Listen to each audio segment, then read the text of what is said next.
Now, please welcome to the stage Dr. Jeannie Webb, President of Rose State College.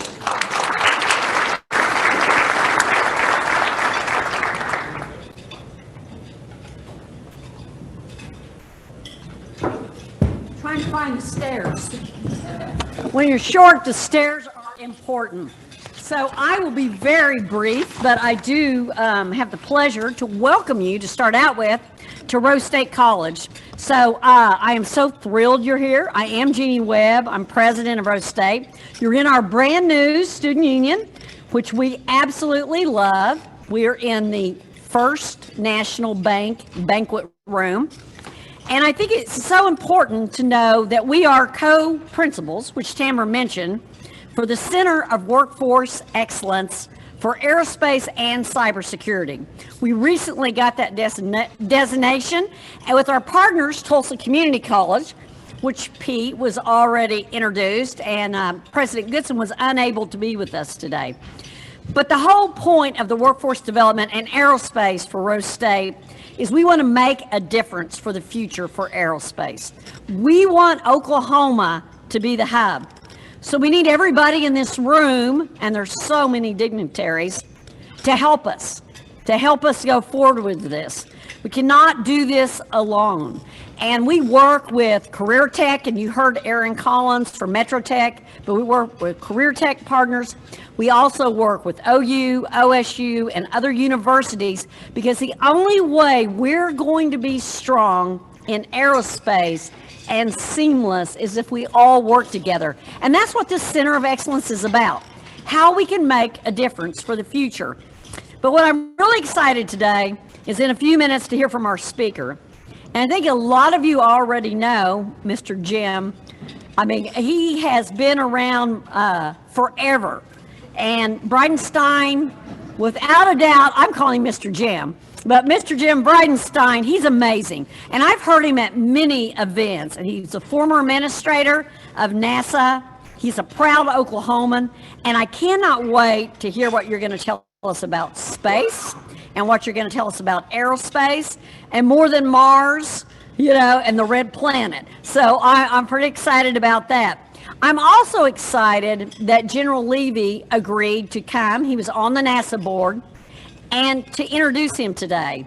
And many of you know General Levy has had more than 34 years of distinguished military experience.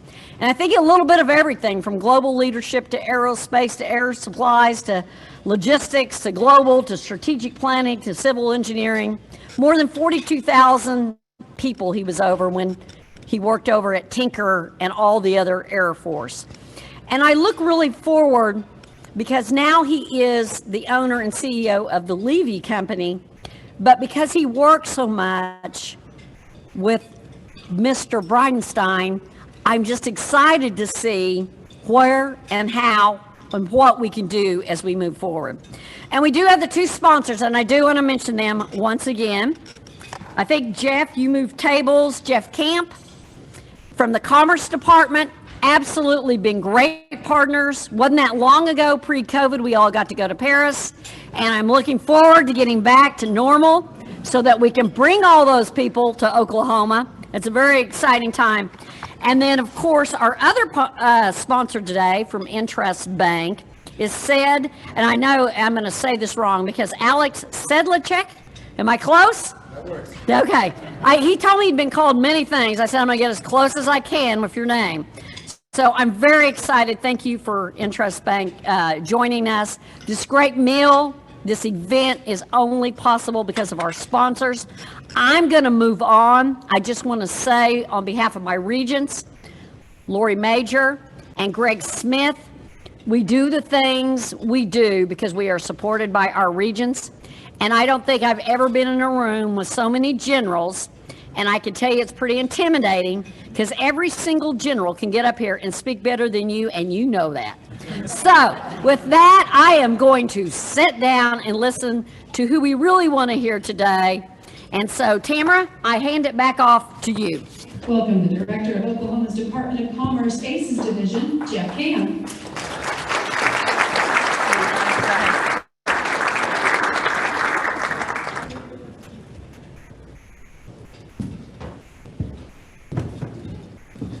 Afternoon, everybody. Is this thing working or do I need to yell? Just be loud. Just be loud? Okay, I can do that. Well, then I won't hide behind it. Mr. Bridenstine, thank you so very much for taking the time out of your schedule and come talk to us. I would be remiss if I didn't share with everybody. Obviously, we're a bunch of aerospace and space enthusiasts, or we would not be here today. I do need to share with everybody, though, that aerospace, which includes space, is the second largest economic driver in the state of Oklahoma. It's also the fastest growing. I've got a team here with me. There's 6 of us in total. We're responsible for growing and feeding and caring of that aerospace industry in the state. Commercial space is definitely a part of that future for Oklahoma. I did want to say, first of all, thank you, Dr. Webb, for hosting us today and allowing the opportunity to come and talk. We love talking about aerospace. We love to hear about what's exciting, what's coming. And also, there's a gentleman in the crowd, obviously, Craig. Craig, would you stand up real quick? This is a director of OSADA, Craig Smith. I don't know if you guys know this or not, but we have a spaceport here in Oklahoma. So you guys get excited about launching some aluminum out of Burns Flat because that's what we want to do. I hope that's a part of your speech today. It is now. It is now. Anyway, thank you so much for coming and joining us today, and thank you for caring and helping grow aerospace in the state of Oklahoma.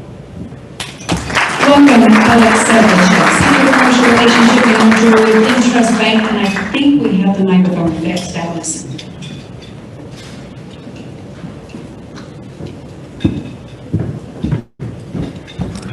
Yeah. Do we have it fixed or no? No. Okay. Well, I'll keep this brief. I know everyone's here to see Jim. I just wanted to thank everyone for coming today. Thank you, Rose State and Dr. Webb, for hosting us. Thank you to the ACES department for being our co-sponsors.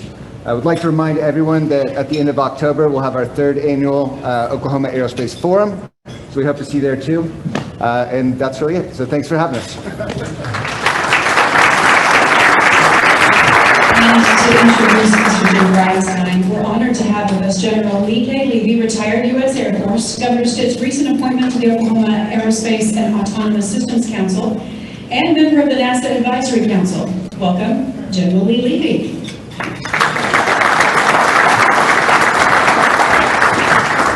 Okay, well, it's still not working. I thought I would ops check it, but I am going to do something that I didn't really want to do, but I'm going to read part of Jim's bio because it's this long. And this is the short version. But before I do that, Dr. Webb, thanks for having us. Thanks for hosting this. Thanks to everybody at Rose State. The Rose State Raiders once again put on a class act. Tamara Pratt, wherever you are, the voice from the golden microphone, thank you for organizing that. To all the elected leaders, former elected leaders, all of the senior folks, oh, thank you very much. All the senior folks that are here. This doesn't happen without a lot of support in the community, and it happens with support in the community year over year over year. Right? That's how aerospace gets to be number 2 in the state economy. That's how ACES gets to be a powerhouse in the Department of Commerce and what we do for the state. That's how we provide a better living, a better standard of living, and a better quality of life for Oklahomans. It's because people like the people in this room show up, turn out, put their shoulder to the grindstone, and make it happen. Dr. Webb, you and Tulsa Community College, the Center for Workforce Excellence in Aerospace and Cybersecurity, hats off to you. I only have 2 words for you when you think of cybersecurity. Colonial Pipeline. I was in DC last week. 90% of the gas stations had no fuel. Think about what that means to us from an economic perspective, from a national security perspective, from a quality of life perspective, from a governance perspective.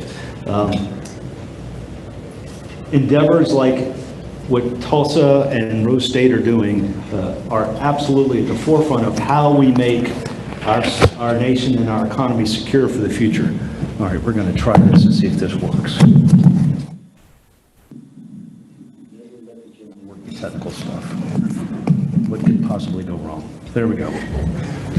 So Jeannie, to you and to the team from Tulsa, Pete, thank you very much for doing this. This will pay dividends for us for years into the future. So we're really here to hear from Jim Bridenstine, the 13th NASA administrator, and I'll talk a little bit about him in a moment. But to give you some historical context about what Jim has done and where we are in our travels as a human race and our travels as Americans into space. If you think about the early 1900s, say 1904, 5, 6, 7, we had just sort of started to crack the code on powered flight. The Wright brothers had performed their magic at Kitty Hawk. We had an airplane. What are we going to do with it? Right? How are we going to generate commerce with it? How will it generate economic activity? How will we regulate it? How will we govern it? How will we license it? How will we make sure that it's safe? How will we militarize it? How will we make sure that others don't militarize it against us? And our nation, our great nation, put its shoulder to the grindstone and really worked to figure out how to turn the airplane into something that was beneficial to all of American kind, but all of mankind. And I think it's pretty clear that the 20th century was arguably the U.S.'s century when it comes to aerospace. This is where we find ourselves now in the 21st century as we think about space travel. We have these things called rockets that we can put human beings in. We're starting to figure out that we can do this repeatably. How do we license it? How do we turn it to advantage for humankind? How do we think about exploring the beyond? How do we regulate it? How do we make sure that it helps keep our nation safe and helps keep us safe from our adversaries? That's exactly where we are in the long arc of history with space travel. And Jim Bridenstine, the 13th administrator of NASA, was key in moving us along that arc as a nation and as a human species. He was confirmed and came to NASA in April of 2018. I'm not going to read all of it because it's quite lengthy, but first Americans back into space in quite some time. Jim Bridenstine made that happen. The Artemis program to reinvigorate human lunar exploration. Jim Bridenstine made that happen. Now, Jim's going to get up here in a minute, by the way, and he's going to say, General, I didn't do any of that. My team did that.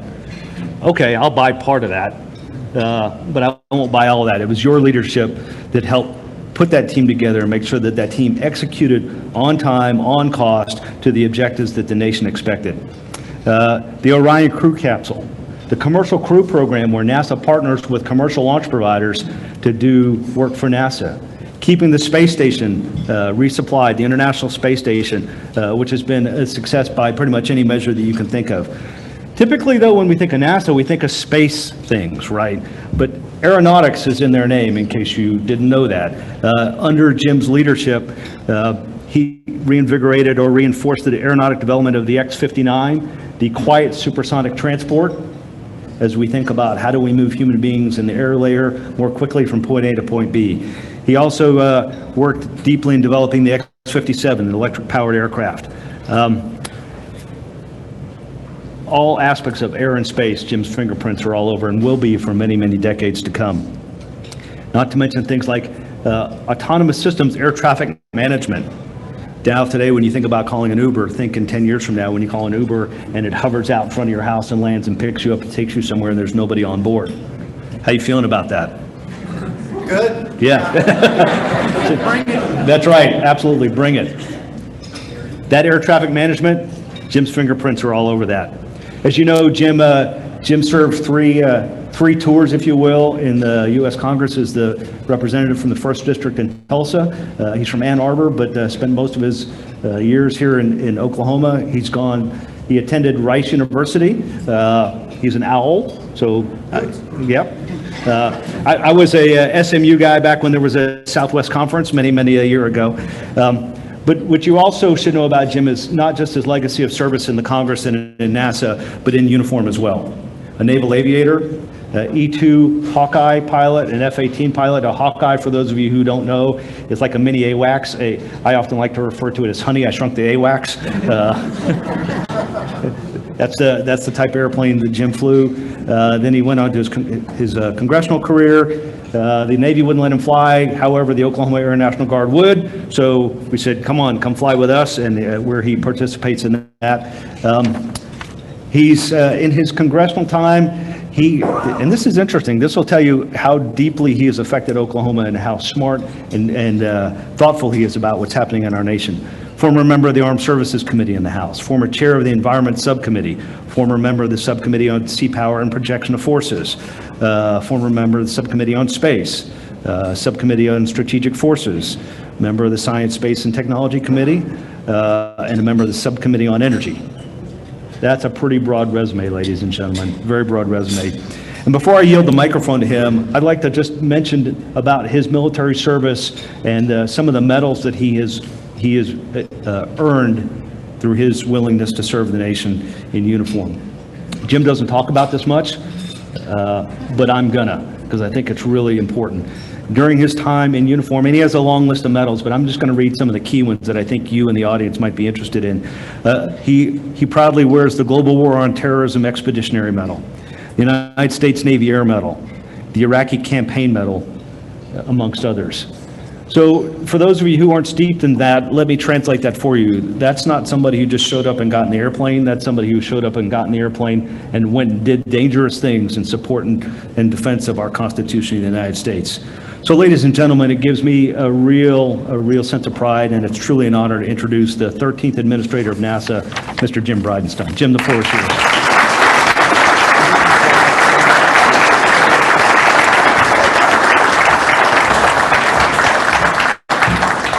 General, thank you for that great introduction.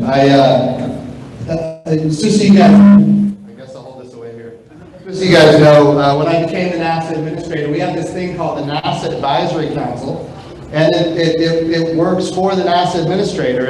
And they told me, hey, you can pick whoever you want. So this is your council to advise you. And one of the first people I called was General Levy, because I think that highly of him and the leadership that he has provided, not just at Tanker, but the Air Force Sustainment Center. And by choice, he decided when he was ready to retire, he decided to stay in the great state of Oklahoma. So thank you for that great introduction, and thank you for your friendship for all these years. So I'll just share a few things that I think are important for people in this room to know. And a lot of people might not be aware of these things, but I like to talk a lot about how important space is to our everyday lives. General Levy just talked about the pipeline that shut down and created chaos on the east coast of the United States of America. Now here's what's important to note. Every pipeline in the United States of America, not every pipeline, but a lot of pipelines, use space-based technology to regulate the flows of energy, whether it's a communication architecture or using a timing signal from GPS. But it's not just pipelines. Every banking transaction in the United States of America is dependent on a timing signal from GPS. Think about this for a second. If you lose GPS, you lose banking. If you lose banking, there's no milk in the grocery store. It is that simple and it is that quick. That is the existential threat that has become space. But it's not just banking, it's also the way we regulate flows of electricity on the power grid. We lose the GPS signal, we lose the power grid. Your cell phones, we lose the GPS signal, we're not able to regulate the flows of data on terrestrial wireless networks. In other words, your cell phone doesn't work. So if you lose banking, if you lose electricity, if you lose energy, if you lose communications, guess what? That is an existential threat to the United States of America, and we're talking about a single satellite system in this case, GPS, which, by the way, was not designed to be protected. That is a big problem that our country has to deal with. But take a step back from that and just say, look at how we communicate. Some people in this room might have DirecTV or Dish Network. Maybe you have XM radio. Maybe you have internet broadband from space. A lot of us in rural Oklahoma, if you don't have internet broadband from space, you in fact don't have the internet. That's an important capability for communications to everybody's household. Think about how we send high resolution motion picture images all over the world for those of us who fight wars. Like we have to get the right intelligence to the right commander at the right time to make the decisions to take or not take a target, and sometimes those decisions are made in faraway places. So this is a capability that is critically important, the way we communicate, also the way we navigate, the way we produce food. Right now we are proving, and we're doing this at NASA, that we can use space-based technology to increase crop yields and reduce water usage by as much as 25% while preserving nitrates in the soil. What that means is you don't have to clean those nitrates out of the soil when people need to, out of the water, I should say, when people drink water. So if you can increase crop yields while reducing water usage, we're going to feed more of the world than ever before because of space-based technologies. It's the way we produce energy cleanly. One program that I'm very proud of right here in the state of Oklahoma is called GeoCarb. From geostationary orbit, we're dwelling at the Earth looking for greenhouse gas emissions. Why? Because when we see a leak, whether it's from a pipeline or some kind of exploration activity, we can very quickly inform the operator of that and shut it down. And that's important. Why? Because, of course, the environmental community really loves that, and the energy community really loves it, because then they don't get fined by the EPA. So it brings people together that are not normally on the same sheet of music, but it's an important capability. The way we produce energy, the way we do disaster relief, the way we do national security and defense. I mean, that's a whole nother speech that I can give somebody in the future. But then we think about the way we predict weather. There's nobody better on the planet for weather research than the University of Oklahoma right here in this great state. And guess what? You know, when you think about 80% of the data that goes into that green blob, you get up in the morning, you turn on TV, you're watching, I saw Channel 5 in the audience here, you're watching Channel, there we go, fist pump. You're watching Channel 5 and you see that green blob going across the screen, and you know when and where the weather's going to be.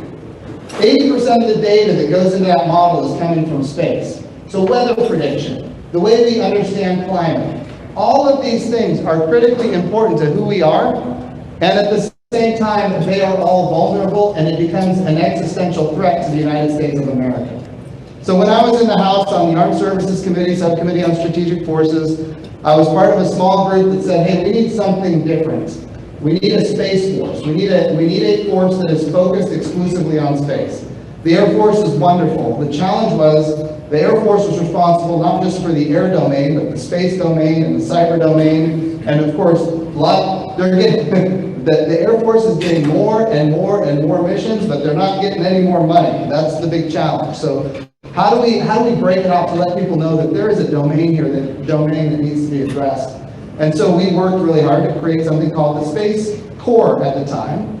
And we passed it. We went through the Strategic Forces Subcommittee, went through the House of Representatives, through the Armed Services Committee, then the House, and we got 344 bipartisan votes. And I will tell you, there's not very many bills that get 344 bipartisan votes when you do something that drastic. And yet it did, because members of Congress understood what we were up against when it comes to the threats. By the way, I talked about how important space is to us as humanity, that it is important for our everyday existence in ways that most people don't think about day to day. But it's also true that as it is existential for the United States of America, and most Americans aren't thinking about it, the enemies of the United States of America are, in fact, thinking about it. They're launching direct ascent anti-satellite missile capabilities. They're launching co-orbital anti-satellite capabilities, other technologies, jamming, hacking, dazzling, using laser energy to confuse or even destroy satellites. All of these technologies are proliferating very rapidly, and that becomes a challenge to us. That's why we said we need a separate military service that can focus on the space layer, because it's that important to our existence, just like cyber is important, just like the air domain is important. And of course, as a Navy pilot, I can tell you the sea domain is important. They're all important, right? But here's I think the point. We got it done. It went to the Senate. It didn't pass the Senate. But then we came back later. President Trump really pushed hard for it, and it got passed. And now it's sustaining. So President Biden is going to keep it. He's not only keeping the Space Force, but he's also keeping the Artemis program, which General Levy talked about. So space, we worked really hard to make it apolitical, bipartisan, and we had a lot of success with that. Now, I'm going to talk for a second about some of the activities at NASA, then we'll open it up to a few questions. Generally, you hit on a lot of these. But the way we do space now is very different than we did in the past. Right now, we're looking at how does NASA become a customer? Every area where there are commercial opportunities, NASA wants to be one customer of many customers in a very robust commercial marketplace. We also want to have numerous, I say we, I'm not at NASA anymore, just so everybody knows. But we, when I say we, I mean our country. We also want to have numerous providers that are competing against each other on cost and innovation. And these are the kind of things that when you put that in place, you get serious activities from the innovative, entrepreneurial spirit of the United States of America. Things like reusable rockets. General Levy mentioned reusability. We need reusable rockets. Well, if NASA were to purchase, own, and operate all the hardware, how much would we have spent to create reusable rockets? Probably nothing. But if we say, look, if you can create it cheaper and prove that it is just as safe, we want to buy from you. And all of a sudden you get all of this capital investment. Everybody's familiar with SpaceX and maybe the Dragon crew capsule, but there's also the Starliner capsule that Boeing is building that's going to launch in the not too distant future. And they're going to be competing on price and safety and innovation and all these things. So these are very positive things. So the way we get to space is changing. Right now, we resupply the International Space Station commercially. There we've got Northrop Grumman and we've got SpaceX that are competing day in and day out to resupply the ISS. When you think about crew, you've got SpaceX and in this case, you've got SpaceX and, well, Boeing with ULA. ULA being the launch provider and Boeing being the Starliner provider. They haven't launched yet, but they will in the not too distant future. But the next step is, how do we commercialize the space station itself in orbit around the Earth? That's a big question. Here's what we know. We have had humans living and working in space now for 20 years. Last November, we passed 20 years. That's an amazing capability. So the question is, the International Space Station can't last forever. It's going to come to the end of its useful life. Then what? Are we going to build another multi-hundred-billion-dollar international space station? The answer to that is no. We're not going to go that direction. So what do we have to do? We have to buy services from commercial space station developers. That's happening right now. There are private companies developing commercial space stations. People say, why would you want to develop a commercial space station? I'm just going to give you a few examples. We think about how we compound pharmaceuticals. The value of space is microgravity. It is think of, there are things you can do in microgravity that you cannot do in the gravity well of Earth. Some of those things include the compounding of pharmaceuticals. We can create medicines that you cannot create here on Earth. We can create immunizations, as a matter of fact, that you can't create here on Earth. Think about, for example, an immunization for salmonella. We have advanced that on the International Space Station. Everybody says, well, why do we care about salmonella? Nobody's dying from salmonella. Not here, they're not. But if you go to Africa, it's the third leading cause of death among children. So if we can mitigate that, let's do it. And we can do that using the technology developed on the International Space Station. Immunizations for pneumonia, for example, have been developed. But it goes beyond that. We think about, right now we're proving, on the International Space Station today, we're proving that we can take your own human tissue and create your own, well, we can take your own adult stem cells, we can take your own skin, and use your own skin cells to create your own tissue. So it perfectly matches your DNA. What does that mean? Well, today it's about tissue. And when I say, well, so what is the value of microgravity? If you were to do this here in the gravity well of Earth, it would just go flat. Gravity would just push it to be flat. It wouldn't be what you want it to be. But you can grow that same tissue in space using your own adult stem cells in 3 dimensions. The microgravity of space, in many ways, it replicates a mother's womb, if you will, which is so it can grow in 3 dimensions. Now, what ends up happening is, today it's tissue. Tomorrow, it's a full organ. So we can actually have organs for you that match your DNA that are developed in space.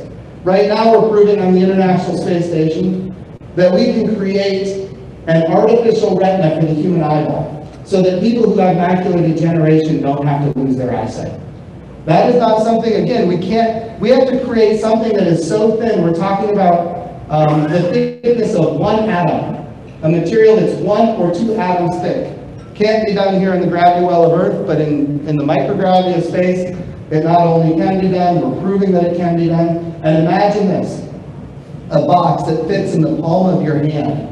And it goes to the International Space Station with all the materials and robotics necessary to create 1,000 artificial retinas. And when it comes home, each one of those artificial retinas is reimbursed at $75,000 per operation by Medicare. That's a significant, the business case then closes. So we think about that kind of advanced materials, Z-bland, very pristine fiber optics that we're developing on the International Space Station to drive down the cost of manufacturing fiber optics. You don't have to have repeaters every so often because it's so pristine that the repeaters aren't necessary, driving down the cost of laying fiber optics. All of these capabilities are important for humanity, and they're going to change our lives. Now that's low Earth orbit. So the goal is we want to commercialize how we get to space, how we resupply space, how we fly with humans in space, commercialize all of this so that the United States government isn't the only bill payer. When the United States government is the only bill payer, it's a zero-sum game. Every dollar I give to this person is not a dollar that I give to this person. That guarantees that space will not become what we all hope that it will become. But if instead we say, we don't want to be the only bill payer, we want to help create an economy that can then sustain itself so that when our bill comes back, it keeps moving forward. That's the kind of space community, that we want to build. So we think about what's happening in low Earth orbit with these new technologies and capabilities. Eventually we're going to have commercial space stations because it's going to make business sense to do that. And of course, we want to take that capability all the way to the moon and then on to Mars. We created the Artemis program. We're going to go not just back to the moon, we're going forward to the moon. We're going to stay at the moon. This time we're going not just with the next man, we're going with the first woman to the moon. We called the program Artemis, named after the twin sister of Apollo in Greek mythology. She was, in fact, the goddess of the moon. That's why we called the program Artemis. And so under the Artemis program, there's a lot of young ladies all across the United States of America that can look and say, look, I could be the first woman on the moon. And the question is, why did we go to the moon? Well, here's the thing. The moon is a proving ground for how you live and work on another world for long periods of time. We need to go to Mars. That's ultimately what we need to do. And there's a lot of reasons to go to Mars. And I'll give you some examples, but when you go to the moon, it's about living and working on another world for long periods of time, using the resources of that other world. A lot of people don't realize hundreds of millions of tons of water ice on the south pole of the moon. Water ice represents air debris. Test 1, 2, test 1, 2. Good. Water ice represents air debris. It represents water to drink. It also represents hydrogen and oxygen. Hydrogen, of course, is fuel. The same fuel that powered the space shuttles, for example. It's the same fuel that will power the SLS rocket, the most powerful rocket ever built, which I know Frontier Electronics here in Oklahoma is building great components, not just for the SLS, but for the Boeing Starliner and a whole host of other capabilities from NASA and the Department of Defense. So these are important capabilities that we have to keep building towards. Now, ultimately, the goal is to get to Mars. Here's the challenge with Mars. Well, we're on the same side of the sun with Mars once every 26 months. So when you go to Mars, you got to be willing to stay. And you're not going to be able to have somebody send up a shipment to you. That's not going to happen. The glory of the moon is it's always with the Earth. Wherever the Earth is around the sun, the moon is with us. It's always a 3-day journey home. We think back to Apollo 13, or those of us who weren't around, we think back to the 90s, the movie Apollo 13. So here's what we know about the moon. If something goes terribly wrong, you can get home. That is not true in a journey to Mars. When you go to Mars, you got to be willing to stay. There's no room for error. So the moon is a proving ground, Mars is a destination. Let me talk about Mars for just a second. When I became NASA administrator, there's a few amazing discoveries about Mars, but we're going to go back long before I was the NASA administrator. You got Spirit and Opportunity and Curiosity roving around Mars. Here's what we discovered with these 3 little robots. Number 1, Mars was at one point covered in an ocean. The northern hemisphere of Mars was covered in ocean. We also know that Mars had a thick magnetosphere that protected it from the radiation of deep space, and an ocean, and an atmosphere. What does this mean? This means that at one point in history, Mars was habitable. Was it inhabited? We don't know. But we know that it was habitable, and that's an important discovery that Spirit and Opportunity and Curiosity gave us. And of course, we thought that those discoveries were sufficiently important that we would create the first ever astrobiology mission to get to Mars, and that is what Perseverance is on the surface of Mars with the helicopter called Ingenuity. So we're going to Mars to look for signs of ancient life, and we're doing that right now today. Here's what we discovered just in the last couple of years. Mars is covered in complex organic compounds. The building blocks of life, Mars has all over it. Earth has, of course, complex organic compounds everywhere. So does Mars. The moon has nothing. There is a difference between the moon and Mars when it comes to those building blocks of life. We also have recently discovered that there are methane cycles on Mars, and those methane cycles match the seasons of Mars. Does that guarantee that there's life on Mars? No, it could be geological in nature, but the probability of finding life on another world just went up. Now, the other thing that I think is important to note is that we found liquid water 12 kilometers under the surface of Mars. What do we know about liquid water on Earth? Wherever it exists, there's life. Is that true on Mars? We don't know, but we need to find out. And I will tell you there are others who also want to find out.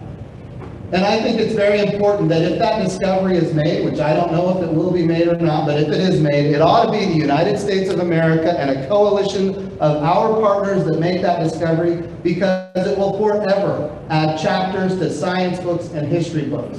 This is why it is important for our country to be leading this charge. And I remember I said a coalition of our partners. Why do I say that? A lot of people don't realize the tool of diplomacy that NASA is. We think about the International Space Station. We have 15 different countries that operate the International Space Station. We have 19 countries that have had astronauts on the International Space Station. We've had 103 different countries that have had experiments on the International Space Station. Right now we have over 700 agreements with international partners on experiments throughout the solar system, from the sun to Pluto and astrophysics, studying the deepest realms of space. Right now we're building with international partners the James Webb Space Telescope. We're going to see so far out in space we're actually looking back in time. Don't ask me how that works. But just know this. We have theories about what the universe looked like shortly after the Big Bang. We're going to see it. That's going to be, I think, a transformational moment for all of humanity to say, oh my goodness, that's pretty impressive. But we're not going to know what to make of it, at least not initially, but there's a lot of smart people that are going to put their minds to it and help us understand it. So that James Webb Space Telescope is the most powerful telescope that we've ever built, and it's going to be launching into space. By the way, it's so powerful, we're going to be able to look at planets around other stars, and we're going to be able to make assessments as to their atmospheric conditions. And we're going to be able to see, as sunlight goes through those atmospheres of these very distant planets around other stars in our own galaxy, we're going to be able to see, do those atmospherics contain the chemicals that would only be available in an industrialized society, if you can imagine that. So we're going to learn a lot about not just our own solar system in the not too distant future, we're going to learn a lot about our galaxy and the universe beyond. So with that, I'm going to stop talking. I'm going to open it up to a few questions and just let you know, thank you to Rose State, Dr. Webb, thank you for having me here. It's an honor to be here, and thank you all for coming out today. I'll tell you, it feels really, really good to be out in public. I'm vaccinated, just so everybody knows, but to be out in public with all of you, it just feels really good. So thank you all for having me.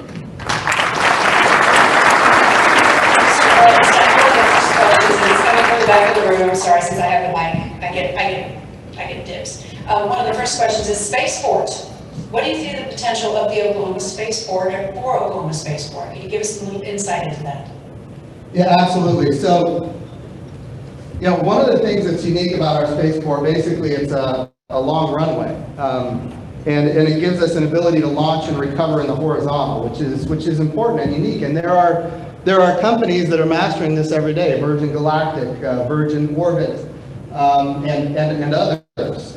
We think about the Strata launcher and all these different capabilities: horizontal takeoff, horizontal landing. But once they get to an altitude, they can launch. Here's the thing that's unique about space.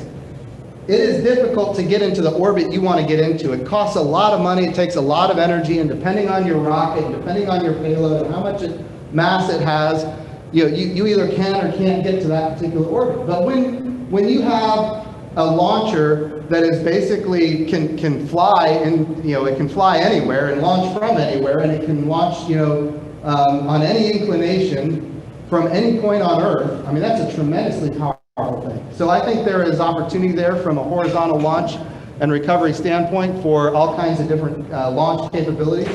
I would also say one thing that has me very excited is the thought of doing suborbital, not orbital trajectory, but getting to space but not into orbit, suborbital point-to-point flight, which is something I think we are in a unique position to help master.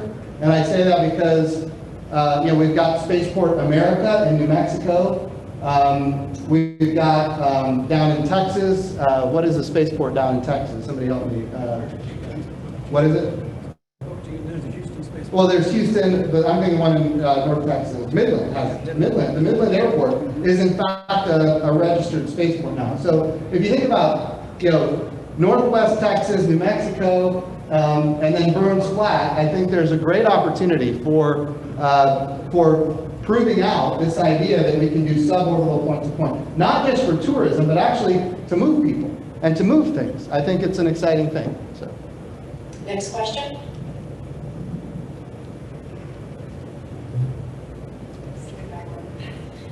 Yes, sir. Can you give us some insight on some space operations here in the Oklahoma City area? Yeah, so I think, great question. One of the things I'm most excited about, I mentioned it earlier, is GeoCarb, which of course is a project of the University of Oklahoma, and it includes Lockheed Martin and some other really big contractors. But what we're going to be able to do is we're going to see from space, we're going to be able to dwell. It's in geostationary orbit, so as the Earth turns, it's in the same position over the Earth all the time, and it's going to have, a field of view that's going to be wide enough to look at all of North America. And we're going to be able to see all kinds of weather phenomena. People are familiar with how carbon dioxide results in rain. If you look at El Nino, for example, which happens, every 10 years or so, we know that it happens. What we don't know are the details and what makes it all happen. So with that project done by the University of Oklahoma, we're gonna learn lots of different capabilities there. Lots of different things about how different greenhouse gases result in different weather phenomena. I would also say, if you look at University of Tulsa, universities are really the place where a lot of this innovation is taking place. University of Tulsa is doing great things on photovoltaics. How do we use the energy of the sun and harness it to capture as the highest percentage of that energy possible, and then use it for all kinds of different capabilities.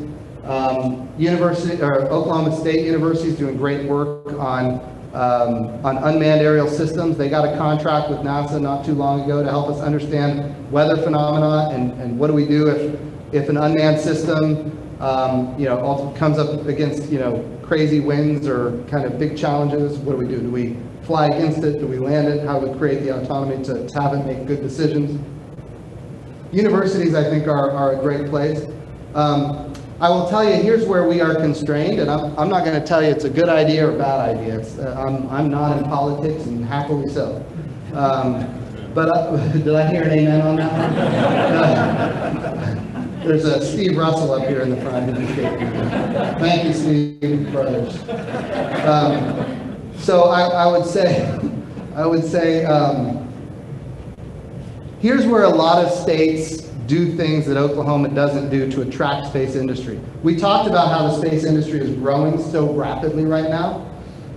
What states are doing, quite frankly, is bribing companies to bring industry there. That's happening. You see that with Alabama spending tens of millions of dollars to get Blue Origin to come down there, which is owned by Jeff Bezos. We look at what Texas is spending to get SpaceX to build more operations in Texas, and you know there is a challenge that we have where we lose industry because other states are bribing companies to go there.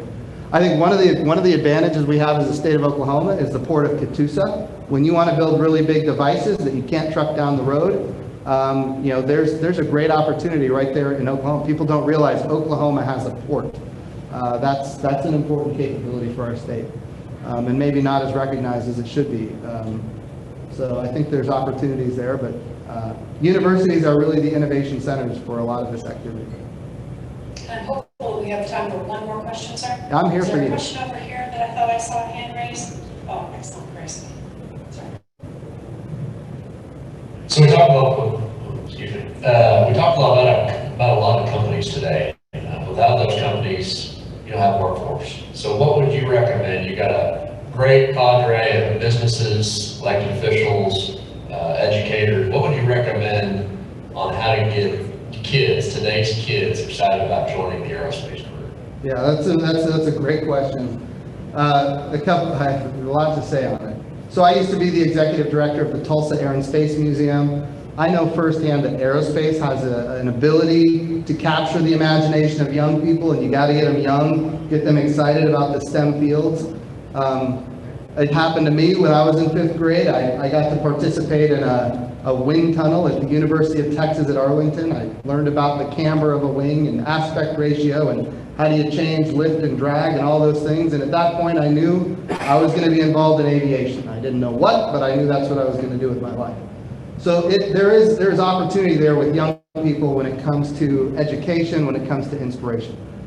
I really believe that the one thing we can do that can be more inspiring than anything else is stunning achievements. If you go around NASA and you ask people, you know, why they work at NASA, everybody who was alive and cognizant when we landed on the moon, they will tell you, I am at NASA because this is where I was when Neil Armstrong and Buzz Aldrin were walking on the surface of the moon. Those kind of stunning achievements change the perceptions of young people, and they change motivations, and they get people excited about doing things that they otherwise might not spend their lives doing. Now, not everybody's going to go land on the moon, but they might become an engineer, or they might become a scientist, and they might, you know, be involved in the national security apparatus of our country because they went into those fields. So I think that's stunning achievements is I think a very important direction. I will tell you, there was a day at NASA where the space shuttles were retired, the replacement for the shuttle, the Constellation program, was canceled, and we were without human spaceflight for 10 years in a row. That is not how you inspire the youth to go and do great things, in my view. There was a plan to get to eventually commercial crew and commercial resupply and these things, but it wasn't adequately funded, and it was more just like, we're going to kick the can down the road, not interested kind of thing. In the meantime, we talk about the tool of diplomacy that is NASA. Guess what? All of our partners in Europe, they all started partnering with China on their own space stations. And in fact, that's happening right now. You guys saw this rocket body that re-entered, you know, just a few days ago and left debris in the Indian Ocean, and nobody could pick where it was going to end up. That was the launch of the first node of their space station. That some of our European partners are now actively involved in that. Why? Because they don't know that the United States of America is going to be involved in this next generation commercial space station. Right now, we have the International Space Station. It is coming to the end of its useful life, and we do not have the adequate funding for the next generation space station. What does that mean? That means the entire world is going to be looking to China to partner with them to do their activities in space. I don't think that's good for our country. We want people enthusiastic about what we're doing, and we want to use the tool of diplomacy that is American leadership. I think stunning achievements, big things are good for America, and they're certainly good for young folks. Thank you, Mr. Bridenstine, for joining us and sharing your insights today. If you wouldn't mind, everybody, a round of applause for Mr. Bridenstine.